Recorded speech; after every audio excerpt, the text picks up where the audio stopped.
Hello बच्चों, आप सभी का हमारे चैनल में स्वागत है। आज हम लोग क्लास 10th के क्षितिज बुक से चैप्टर नंबर 8 कन्यादान का प्रश्न व्यास को हल करेंगे। तो चलिए स्टार्ट करते हैं। पहला प्रश्न है, आपके विचार से माँ ने ऐसा क्यों कहा कि लड़की होना पर लड़की जैसी मत दिखाई देना। माँ जो है अपनी बेटी को विदाई से पहले कहती है कि लड़की होना पर लड़की जैसा मत दिखाई देना। ऐसा वो किस लिए कह रही हैं? तो उत्तर देखते हैं। हमारे विचार से विवाह के बाद ससुराल वालों द्वारा किए जाने वाले अत्याचारों से बचाने के लिए माँ ने बेटी से ऐसा कहा कि लड़की होना पर लड़की जैसा कमज़ोर मत दिखाई देना। लड़की होने के सारे गुण और संस्कार बनाए रखना पर कमज़ोर दिखाई मत देना। माँ क्या कह रही है कि तुम अपने में लड़की होने के जो गुण होते हैं और जो संस्कार हैं वो सब अपने में बनाए रखना, पर बाहर से तुम लड़की जैसा मत दिखाई देना, यानी कि कमज़ोर दिखाई मत देना। क्योंकि लोग उसी पर अत्याचार करते हैं जो निर्बल होते हैं। इसलिए माँ ने अपनी बेटी से कहा कि लड़की होना पर लड़की जैसा दिखाई मत देना, बल्कि अन्याय और अत्याचार का हमेशा डट कर सामना करना। दूसरा प्रश्न है, आग रोटियां सेकने के लिए है, जलने के लिए नहीं। इन पंक्तियों में समाज में स्त्री की किस स्थिति की ओर संकेत किया गया है? उत्तर है, इन पंक्तियों में पुत्र वधू को जलाकर मार देने की ओर संकेत किया गया है।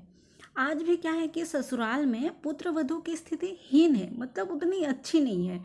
उस पर तरह तरह के अत्याचार किए जाते हैं। कभी कभी पुत्र वधू को मारने पीटने, उसे धमकाने, यहाँ तक कि उसे जलाकर मार डालने की भी घटनाएं क्या है सामने आते रहती हैं। अगला प्रश्न देखते हैं, माँ ने बेटी को सचेत करना क्यों जरूरी समझा? उत्तर है, माँ ने बेटी को सचेत करना इसलिए जरूरी समझा क्योंकि कहीं उसकी बेटी ससुराल द्वारा अत्याचारों की शिकार न बन जाए। क्योंकि उसने जो अत्याचार सहे हैं वो नहीं चाहती कि उसकी बेटी की भी दुर्दशा उसकी जैसी हो। क्या है, लड़की की जो माँ होती है उस पर भी बहुत सारे अत्याचार हुए रहते हैं, तो वो नहीं चाहती कि उसकी बेटी भी ससुराल जाके वो अत्याचार सहे। इसलिए माँ ने बेटी को लड़की जैसी ना बनकर शक्तिपूर्वक अत्याचारों का सामना करने की सलाह देती है। चलिए तीसरा प्रश्न देखते हैं। पाठिका थी वह धुंधले प्रकाश की, कुछ तुकों और कुछ लयबद्ध पंक्तियों की। इन पंक्तियों को पढ़कर लड़की की जो छवि आपके सामने उभर कर आ रही है उसे शब्दबद्ध करें। उत्तर है, इन पंक्तियों को पढ़कर लड़की की छवि कल्पना लोक में विचरण करने की बनती है। अभी वह पूरी तरह से सुख नहीं पा सकी थी, पर इसका थोड़ा थोड़ा एहसास उसे अवश्य हो रहा था। अभी वह समाज में हो रहे घटनाओं से अनजान थी। क्या है कि अभी तक उसके माता पिता के घर केवल उसे सुख ही मिला था, उसे पता ही नहीं था कि दुख क्या होता है। वो अभी इतनी सियानी भी नहीं हुई थी, तो समाज में क्या क्या घटनाएं घट रही हैं उन सब के बारे में उसे कुछ भी पता नहीं। वह समाज में हो रहे घटनाओं से अनजान थी। उसे लगता है कि उसका आने वाला जीवन भी सुखद ही होगा, जैसा उसका माता पिता के घर में था।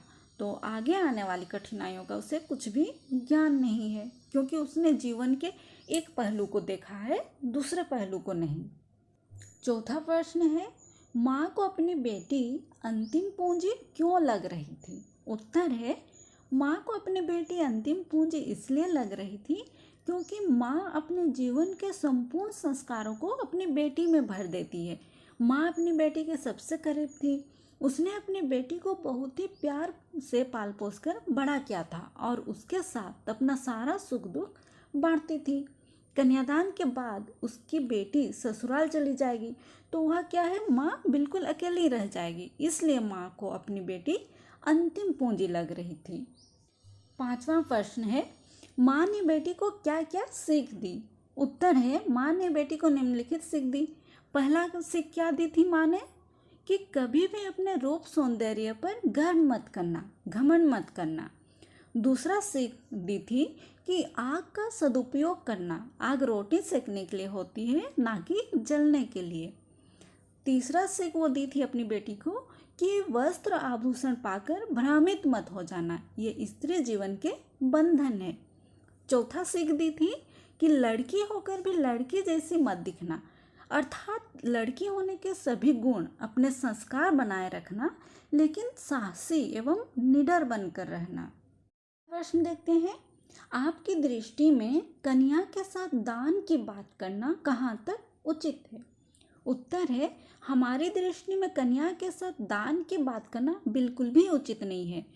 कन्या को दान में नहीं दिया जा सकता, क्योंकि दान केवल वस्तुओं का दिया जाता है। कन्या का अपना अस्तित्व है, उस पर किसी का अधिकार नहीं है, बल्कि वह अपनी मालिक स्वयं है। कन्या को दान में देने की बात करना उसकी अस्मिता पर चोट करना है, इसलिए कन्या के साथ दान की बात करना उचित नहीं है।